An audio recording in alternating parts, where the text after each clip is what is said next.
कारण 27 वर्षानंतर आज दिल्लीच्या तख्तावर NDA आणि मोदीजींचा भगवा झेंडा फडकलाय आणि रेखा गुप्ता या लाडक्या बहिणीला मुख्यमंत्री बनवलेलं आहे. त्यामुळे एक आनंद आहे आणि समाधानही आहे. आता खऱ्या अर्थाने जे गेले अनेक वर्ष या दिल्लीत होणारं प्रदूषण असेल, दिल्लीत होणारी वाहतूक कोंडी असेल, हे सगळं जे आहे तर ह्या सगळ्या गोष्टीला आता चालना मिळेल, विकासाला चालना मिळेल.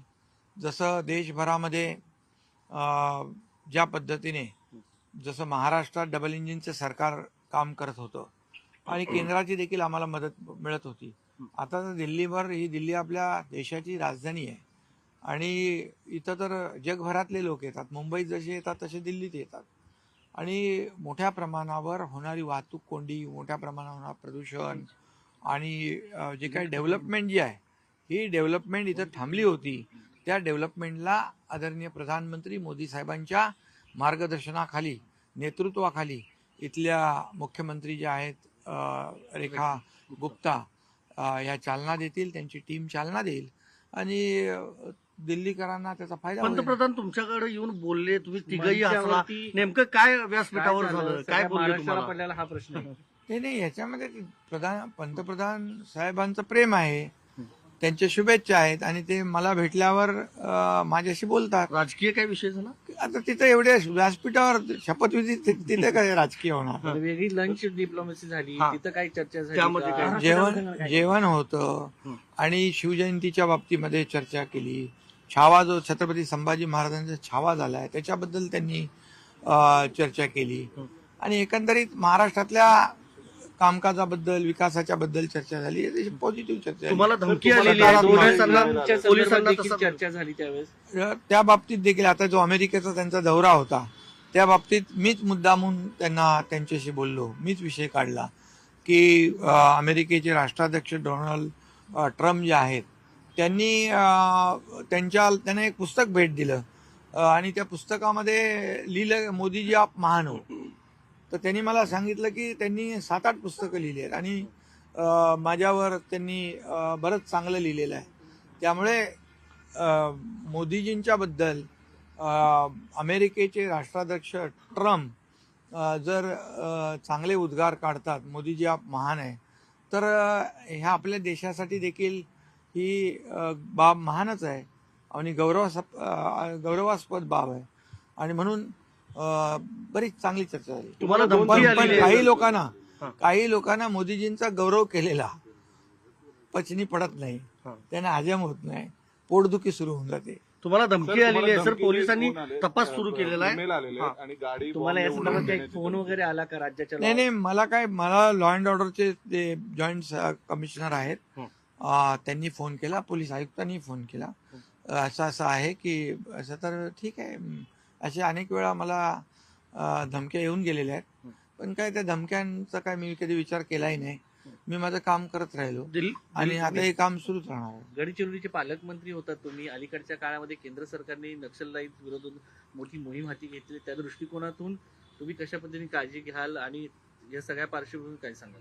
नाही, गडचिरोलीचा पालकमंत्री मी होतो त्यावेळेस देखील अनेक नक्षलवादी, जे जहाल नक्षलवादी होते, त्यांच्यावर लाखो रुपयांच्या बक्षिसं होती, त्यांना देखील पोलिसांनी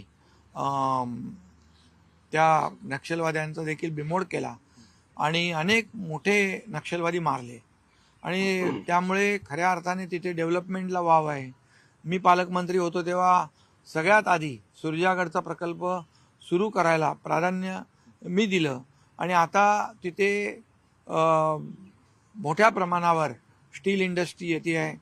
मुख्यमंत्री देखील स्वतः लक्ष घालत आहेत.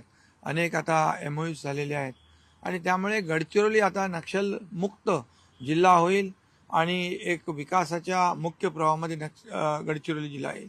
महाराष्ट्र सदनामध्ये ज्या ठिकाणी तुमचं कौतुक केलं होतं शरद पवार यांनी, त्याच महाराष्ट्र सदनात आज संजय राऊत आणि शरद पवार हे एका व्यासपीठावर येत आहेत. तुमचं कौतुक केल्यावर संजय राऊतांनी जोरात टीका केलेली होती सर. अरे ठीक आहे, आता माझे कौतुक आहे, आता त्यांना कुणी चांगलं बोललेलं तर आवडतच नाही, चांगलं कौतुक केलेलं तर वेगळीच गोष्ट आहे. मी कोणाच्या वैयक्तिक बोलत नाहीये, हं.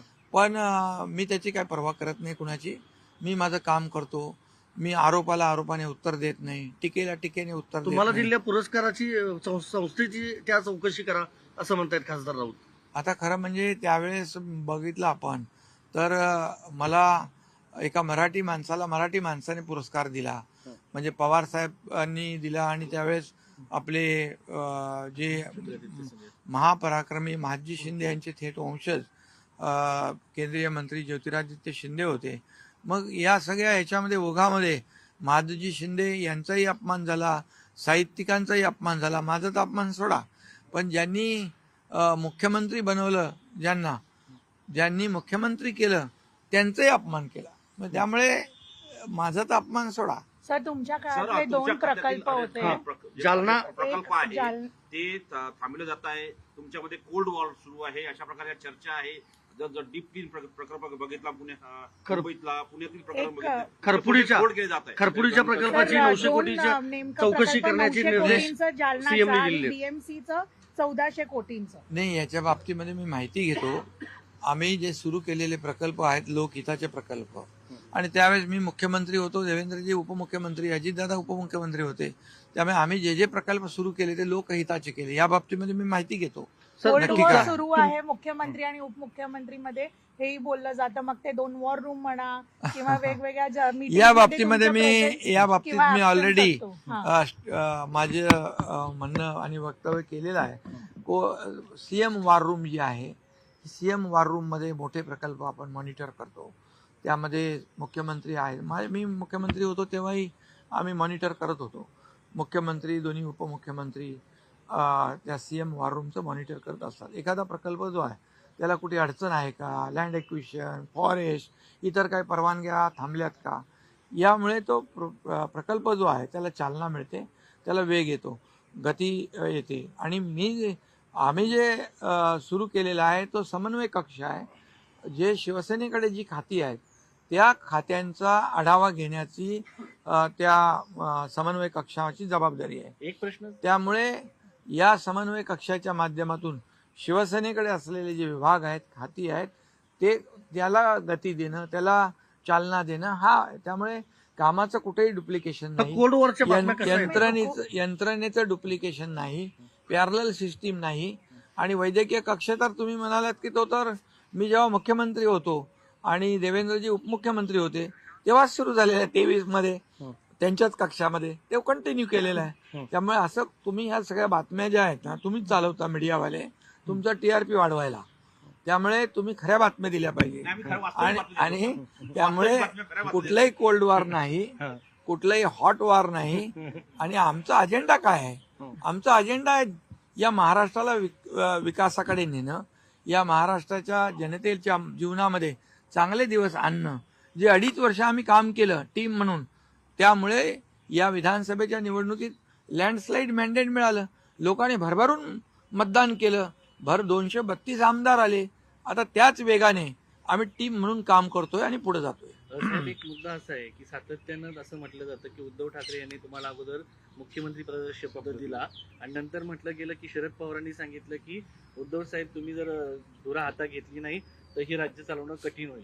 त्याच्यात वस्तुस्थिती काय? हे शपथ बघा, दिला होता की नाही? मला त्या भूतकाळामध्ये जायची इच्छाही नाही. आम्ही एकच सांगतो, जेव्हा बाळासाहेबांचे विचार पायदळी तुडवून जेव्हा काँग्रेस आणि महाविकास आघाडी स्थापन झाली त्याच वेळेपासून खऱ्या अर्थाने आमदार नाराज होते आणि शिवसेनेचं खच्चीकरण होत होतं. म्हणजे बाळासाहेब म्हणायचे माझी काँग्रेस होऊ देणार नाही. त्याच काँग्रेसच्या बरोबर सरकार स्थापन केल्यानंतर त्या ठिकाणी ही सुरुवात झाली होती. आणि म्हणून आता ते पार पुलाखालून खूप पाणी वाहून गेलेलं आहे.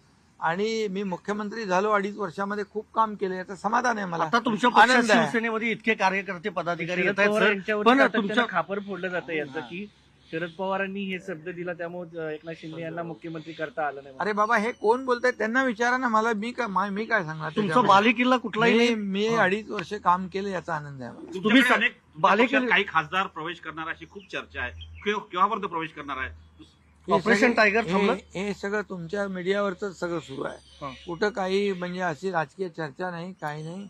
आणि तुम्हीच सगळ्या या रोज हा येणार, तो जाणार, तो येणार, तुमचे तो- नेते सांगतात तुम्ही चांगले प्रकल्प दाखवा ना महाराष्ट्रातले, ज्याच्यात फायदा आहे लोकांना.